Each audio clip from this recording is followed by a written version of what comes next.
Charla and I are trying to hire some tree work done at our house. We've got, some of you have been out there and seen the massive elm trees that are out in our pasture. And some of them have gotten old and they're just kind of, I feel like they're dangerous to walk underneath because they look like they could come down at any time. And so we called somebody. We had an appointment for them to come out Friday and look at them and give us an estimate. And after they talked with us, I'm not sure if I've ever spent that much money on a car. So I was not inclined to go with their estimate. And I told Charla, I said, I could get a longer chainsaw, a whole lot cheaper than that. She said, when are you going to have time to take down those trees and cut them apart and dispose of them? I said, well, I'm not paying that, so I can go next week and buy a chainsaw if you would like to call the company we've used in the past. I thought I'd save some money and call the company that we've used here at the church, but they were crazy expensive at my house. I said, if you want to call the company we've used in the past, go ahead, and you have a few days before I go and invest the money in a chainsaw.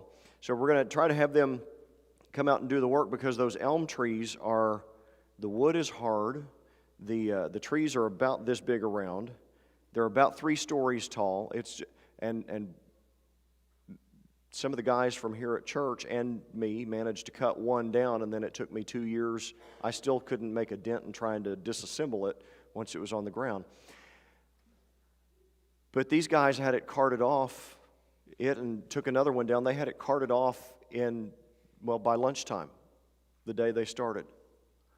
And I was asking the owner of the company, how do you do that? I said, I'm assuming you have better chainsaws than mine. He said, well, that's part of it. He said, but we set aside time and make sure we keep our chains sharp. He said, if there's not a job going on right then, we're going to sit down and we're going to sharpen our chains.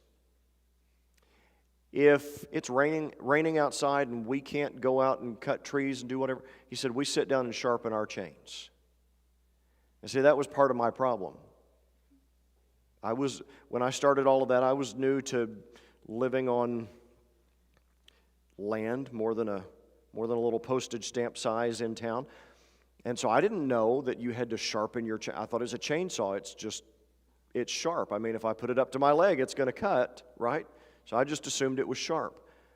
And here I was spending weeks hacking away at this tree and putting in the work and trying to brute force the thing and never taking time to just sit down and sharpen the chain. And as we study through Luke chapter 10, the story we're going to look at reminds me of that story, where somebody was trying to forge ahead and do the work, but never take the time to sit and sharpen the chain. We're going to be in Luke chapter 10 this morning.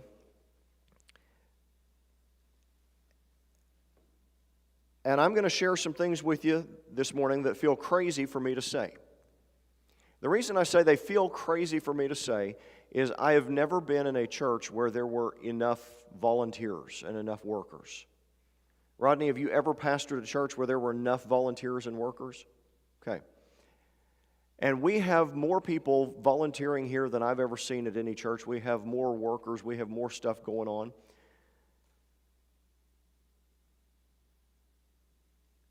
But what I'm going to tell you this morning is not that we shouldn't work and that we shouldn't serve and that we shouldn't volunteer, but it is that in order to do those things well, we can't do those things all the time.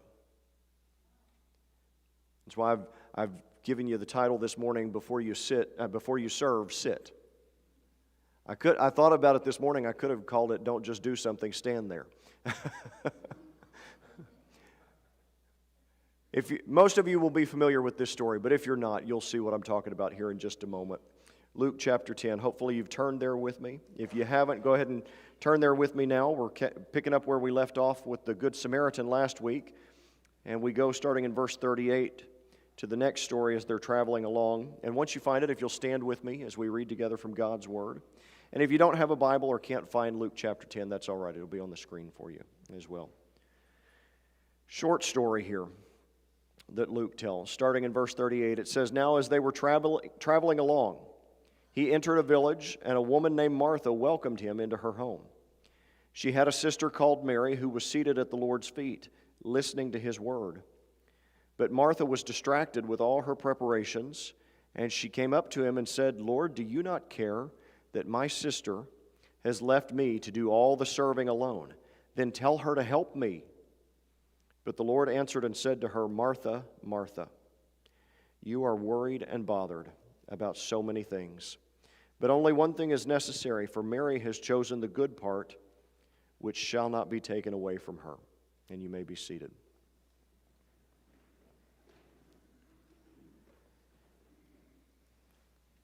Usually, in church, we are focused on the fact that we really need more people to work and serve. But sometimes we need to stop and consider that before we work and serve, it's more important that we worship. Now, I don't want you to hear things this morning that I'm not telling you. I am not telling you that the work we do for the Lord is not important. I'm not telling you that we shouldn't serve. I'm not telling you if you're serving, stop. What I am telling you is that there's a matter of priority here. And I don't want to get too ahead of my own notes. But I want to tell you, we can go too far one direction or the other sometimes. We can get so deep into our work, and don't get me wrong in this either. I feel like this will come up tonight in our Q&A time. You can worship through your work. The way you serve God is part of your worship. But it can't be all of your worship. And we can go so deep into the work that we're focused on what we're doing for Him that we forget about Him. At the same time, we can get comfortable with the idea of sitting and worshiping to the point that we don't care about doing any of the work. And both of those are issues, but I tend to think that if we are truly worshiping Him, if we're truly focused on His goodness and His greatness, I think that it will drive us to work out of that. So if we're going to focus on one over the other, I think this passage teaches us that it needs to be the worship that we focus on. And if we do that right, if we come to Him in the right perspective from that direction, then the work will take care of itself. But we see Mary doing something unusual here. She's sitting at the feet of Jesus. And this for us is the highest privilege that we have. The highest privilege that we have is to sit at the feet of Jesus. If you think about how the Bible describes us, that we are sinners, that we are estranged from God, that we are undeserving of His kindness, the very fact that He would love us, that He would forgive us, that He would save us is incredible enough. But Jesus invites us in to sit at His feet and learn from Him and be close with Him. That's not something that you or I earn or deserve. That's a privilege that He grants us just because He is good, and it's because it's what He wants. What He desires is that closeness with us. So it's a privilege that we shouldn't take for granted. Jesus came to this house, and He was welcomed here as an honored guest. And it wasn't unusual for somebody to come and sit at the feet of a rabbi, of a religious teacher, and come and sit at their feet and learn from them. What was unusual in this circumstance is that Mary was a woman. I guess it's not unusual for Mary to be a woman. It's unusual that Mary as a woman would sit at the feet of Jesus. A rabbi would not allow that to happen.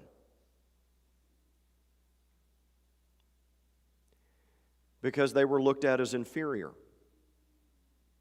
They were looked at then as not worth the rabbi's time because she can't understand the things a man can understand. Same reason why they didn't want to mess with children. They can't understand the things that an adult can understand. No self-respecting rabbi was going to allow this to happen. No self-respecting woman was going to put herself in this position.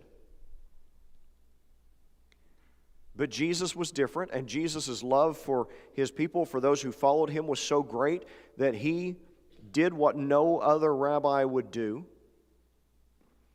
And Mary's devotion to the Master was so great that she didn't care whether it was the proper thing to do or not. She didn't care whether she was going to be embarrassed, whether she was going to be talked about. She didn't care whether her sister was going to be mad. She just sat at the feet of Jesus. It's the greatest privilege we have. She sat there, verse 39 says, at the Lord's feet, listening to his word. And not only did Jesus allow this, Jesus actually encouraged it. That's why he says in verse 42, she did the good part, or she had chosen the good part. She had chosen the right thing, the best thing.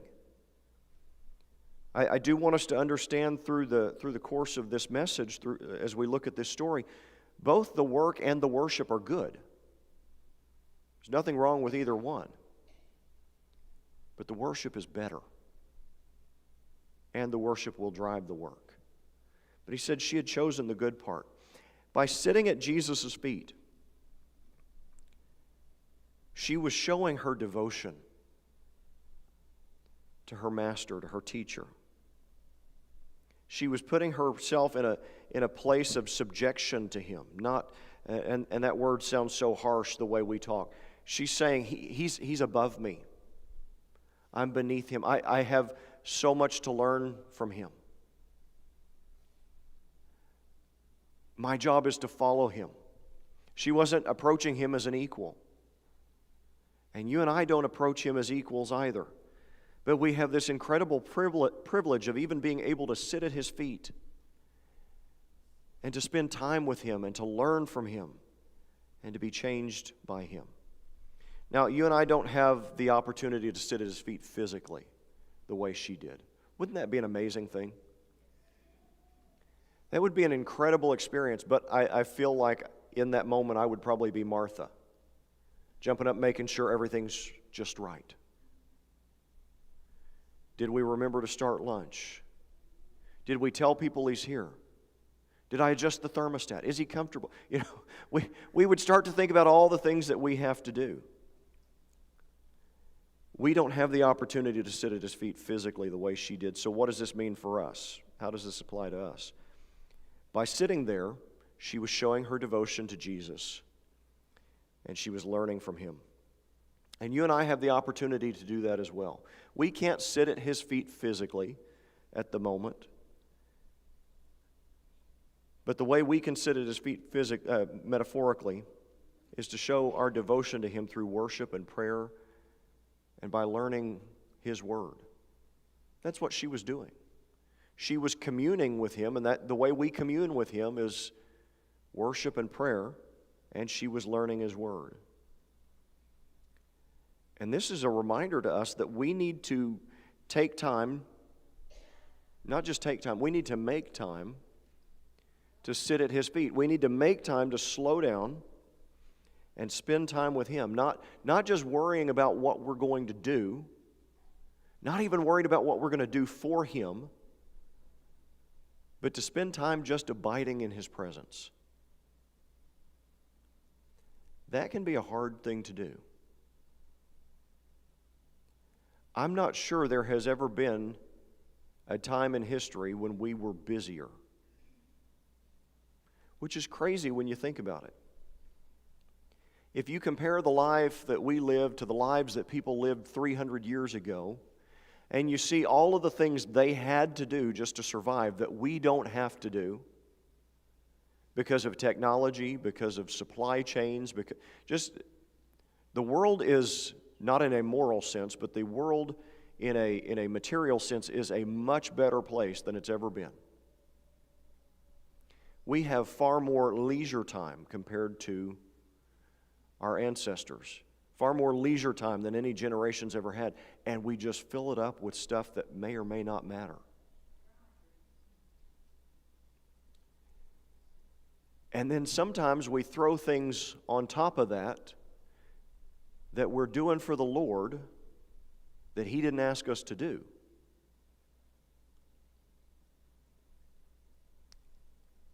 And I'm guilty of that. And we stay so busy that we get to the point we don't have time to slow down and sit at the Master's feet. And then we wonder why we're burned out. We wonder why we don't want to serve Him. We wonder why it becomes a drudgery to think about doing that thing that He's called us to do. A few weeks ago, we talked about how Jesus went over the things that we have to rejoice about as we're out on our mission. Serving the Lord is hard work, but He never intended it to be a drudgery. He never intended it to be a day in the mines. Because even as we're working hard, we find the joy and the rest that comes from just being with Him and in His presence. And Martha is the poster child of that. Now, I don't want to be too harsh on Martha. Sure, Jan. I don't want to be too harsh with her.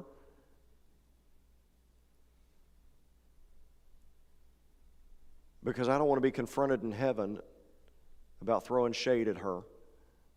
I think she is viewed as a uniquely schedule-driven, task-driven individual that, we should never be like that. She's just representative of so many of us.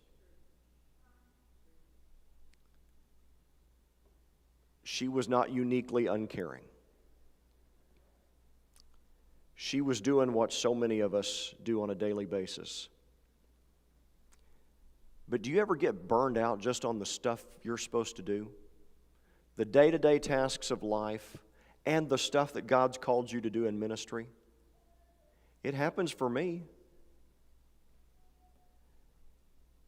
And I'll sit there and wonder, why do I have such a bad attitude about this? Or why do I dread doing this? Or why is it so hard to get motivated to get started with this? And I'm a little slower on figuring this out than I would like to be, but usually I come to my senses and realize that's a red flag that's saying I'm not abiding in Him the way I'm supposed to be. And I'll have to ask myself, did you rush through your time with Him today? Were you so consumed by the things you had to do and the things you had to fix and the things you had to take care of that you just made a perfunctory effort to spend time with Him, or did you really spend time sitting at His feet? Because I will tell you that without exception, when I find myself at that moment of burnout, and thank the Lord it is only moments of burnout, it's not the pattern of life, but when I find myself in those moments where I cannot go on any further in the work, without exception I find that I have not been sitting at His feet the way I'm supposed to. Go back and deal with that, and everything else falls into place. Sitting at His feet is our highest privilege. We can't allow busyness to distract us from sitting at His feet, and it's so easy to do. I've already kind of hit on this. I shouldn't have to spend too much time explaining this to you. You know how busy you are. I know how busy I am. We're busy, and it distracts us. When sitting at His feet should be the most important part of our day, the thing that we build everything else around. I'm not saying you have to do it first thing in the morning. I've heard preachers emphatically say you should get up and first thing in the morning should be your quiet time with the Lord. If the Lord wants me awake for quiet time, that's not going to happen. I get here to the office about 7:50 every morning. We open at 8:30, but I've got kids that go to school here, so I get here earlier.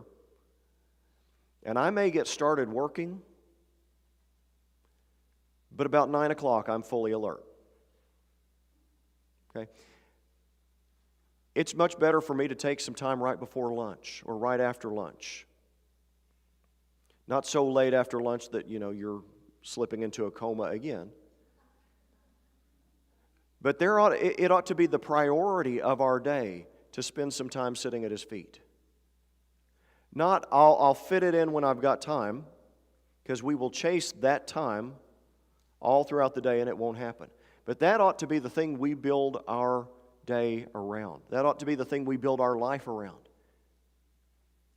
You've probably seen the illustration of the jar, and you've got the sand, and you've got the pebbles, and you've got the big rocks, and trying to fit all of it in there.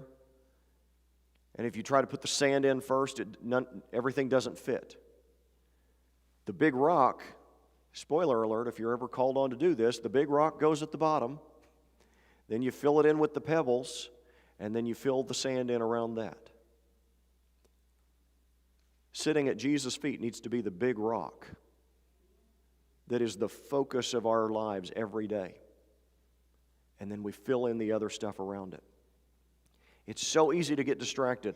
And for Martha, this problem quickly grew beyond just being distracted. It actually changed her view of what was going on. It poisoned her view of what was going on. It poisoned her view of Jesus. And we see some ways that her focus, her wrong focus, caused her to act wrongly and think wrongly. She was so focused on her own preparation that it made her self-centered and unconcerned about Mary's spiritual growth. So we can get so focused on being busy that it makes us self-centered.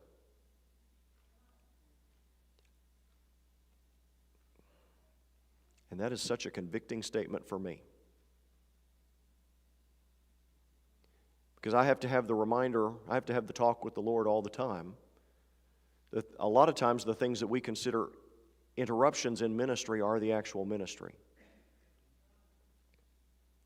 And I hesitate even to say that because now you'll be afraid to call on the phone or stop by the office. Don't. That's what I'm here. And it's not every time somebody calls. It's not. But I'm in the middle of this project. There are certain projects that for me it's like an itch in my brain, and I can't focus on anything else until that itch is scratched. And that's when the phone rings. Now, the phone rings at other times. That's fine. You know what? Figuring out what this Greek word means is not the ministry. The interruption is the ministry. But she had gotten to the point of self-centeredness, to the point she didn't care that Mary was learning from Jesus. She just barges in verse 40 and says, "My sister has left me to do all the serving alone." And I want you to think about what that means, because it sounds like a reasonable statement. I need help. Until you think about what was going on in that room. Mary was sitting at the feet of the Creator of the universe, who walked away from the splendor of heaven to take on human flesh and come down here and be around us, and to be among us and to die for us, taking responsibility for our sins. That Creator was sitting there in her living room, and her sister was taking advantage of this amazing opportunity to sit at His feet and abide in His presence. And Martha said, "I don't care that you're getting to do that. I need help getting the salad out." When you think about it that way, it's not as reasonable a request. But we can start to see people as interruptions. We can start to see people as obstacles if we get focused on our busyness.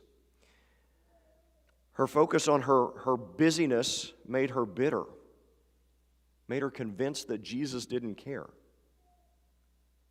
That's why she says in verse 40, "Lord, do you not care?"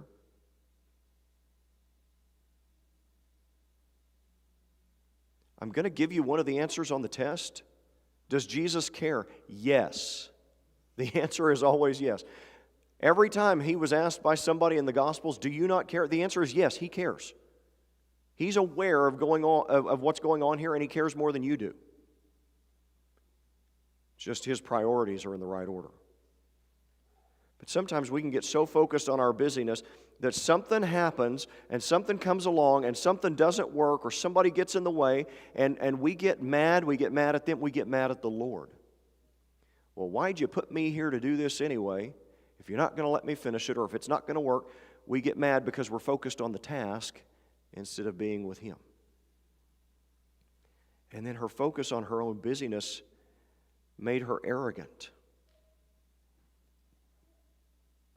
to the point that she was willing to order Jesus around. If we get to the point where we're willing to give instructions to God, something has gone deeply wrong in our minds. And it's probably because something's gone deeply wrong in our hearts. But she said, tell her to help me. And we could see this as a plea for help. But the Greek phrasing there is a command. Tell her to help me. Would you please tell her to help me? Oh, that would have been so much nicer. We know the difference. If somebody says, even forcefully, would you please do this? That doesn't hit us quite as wrong as do this. If somebody asks me to do something, I will bend over backwards. If somebody tells me to do something, it is a fight with the flesh. Not to just refuse out of spite. Okay? Now, Jesus doesn't have that battle with the flesh there. But she tells him, imagine the thought process that goes on, that gets you to the point of saying, God, here's what you need to do. My agenda is on the line. My plans are on the line. What I'm trying to do is on the line. You need to do this. Again, if we get to the point where we are commanding or presuming to command the God of the universe, something has gone deeply wrong. And it all started just from a little bit of distraction. A little bit of, and again, I don't want to be too harsh with her. I think her motives were probably right. The master is here. We want to make everything perfect for him. You know what? The master can say a word and the banquet appears. You have the opportunity to sit at his feet. She was trying to do a good thing, but she got so focused on the task, she forgot about the Lord himself. And ultimately, I think the point of this passage is that what we do with Jesus takes priority over what we do for Jesus. And that seems so backwards. That seems so crazy to say, because we are always trying to get people to volunteer and do more and think of all the things that could be done if everybody would just do all the things God called them to do. We want people to serve. We want people to work. There's nothing wrong with it. And your work can be part of your worship. I don't know if you realize this, but what I'm doing right now, this moment, part of my job. But the preparation for it, the delivery of it, I try to stay prayed up so that it's not just a task, but I'm worshiping the Lord through what I'm studying and taking in and what I'm putting out. You can worship the Lord through your work. Just can't be all of your work. It can't be all of your worship. But what we do with him takes priority over what we do for him. Because if we just push, you have to do this for him. Step out and do this for him, and it's always the stuff you do for him, then we end up with a church full of people who are burned out, who don't want to serve anymore, are tired of all of it, because they're not abiding in the presence of the Lord. They're not finding the joy in serving him. And it's a tragedy, because Jesus came that we would have life and have it more abundant. It's not wrong to work. As a matter of fact, all through chapters 9 and 10, as we've studied through Luke, have been about preparation for the work. The problem is just a matter of the priority. When we get to verse 41, he tells her, Martha, Martha. And by the way, repeating her name like that is something they would do in that culture as a display of love, of tenderness. To repeat her name. It shows he cared about her. But he tells her, you are worried and bothered about so many things. And as I researched those words and how they were used, one tends to be used about mental anxiety, and one tends to be used about emotional distress. The woman was a wreck. That sounds harsh. Our poor sister was a wreck. Was a meal needed? Yeah, these people have been traveling. They were going to be hungry. But again, the master could snap his fingers and the banquet would appear. He had done it before. You know what? He had done it before. He had made the food appear so he didn't have to stop teaching. Did Jesus need the elaborate spread? Did he need everything she was working on? He didn't need that. The only thing that really mattered, according to verse 42, is what Jesus came there to do in the first place, and that was to teach his people and be with his people. And both of these sisters, when Jesus came into their house, they had a choice to make, whether to work or to worship in that moment. And Mary, not Martha, chose correctly. Now, Martha's the one being critical, saying, she's not even helping me at all. Mary's the one doing what she's supposed to do.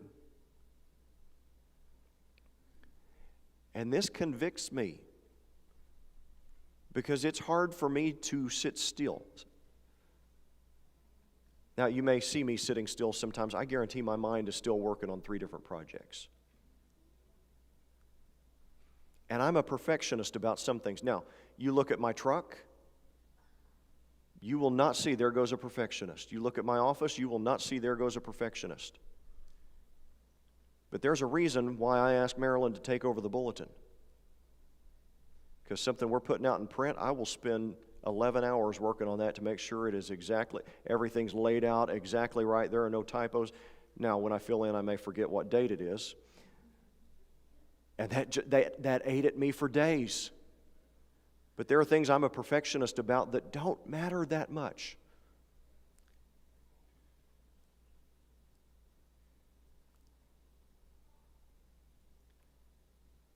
We have an opportunity to focus on things that kind of matter versus the things that ultimately matter. We should choose to focus on the things that ultimately matter. That's what Mary had done. We are supposed to work for the Lord, but our priorities make the difference. If you're worshiping Him, you're spending time in His presence every day, you will just naturally work for Him. You won't even have to make yourself do it. You'll be so closely connected to Him that you'll know where He's leading you to go, and you'll do it, and you'll love doing it. Doesn't mean every moment of it will be easy, but you'll love doing it. If you prioritize the work, you'll say, well, I'm going to spend time with Him, but you'll get drawn deeper and deeper into the work until there's never time to sit at His feet. The difference is the priority. We can work for the Lord without giving the relationship a second thought. We can do that.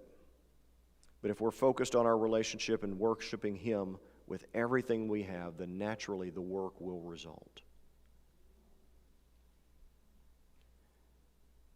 So when we look at this and we see Mary versus Martha, it's not, oh, just slow down, take time to smell the roses. The lesson here is to make Jesus the priority, and the work will follow. If you find yourself burnt out, go back and make Jesus the priority. And then you'll find you probably won't be as worried about the things that you thought you couldn't live without. Make Jesus the priority. Some of you may be sitting there this morning saying, but how can I have that kind of relationship with Him? How can I sit at His feet? I don't even know Him. It's very simple. Jesus came for us to know Him. Jesus came because we were separated from God by our sin. And there's nothing you or I could do to fix it. And so Jesus came and took responsibility for that sin because God is a just judge and that sin had to be punished. Jesus took responsibility for our sin and He was punished in our place. That's the whole reason He went to the cross and shed His blood and died, so He could pay for our sin. So that slate could be wiped clean. And God could take the righteousness of Christ and put it in our account so that when He looks at us, instead of seeing sinners who are under His condemnation, He sees children who He loves who are dressed in the righteousness of Christ. And today, you can have that. You can have your sins forgiven. You can be somebody that God looks at as His righteous child. Not because of any good you do, but because Jesus paid for your sin. And all that you have to do is believe that He did that. and ask God for that forgiveness. And He's promised you'll have it.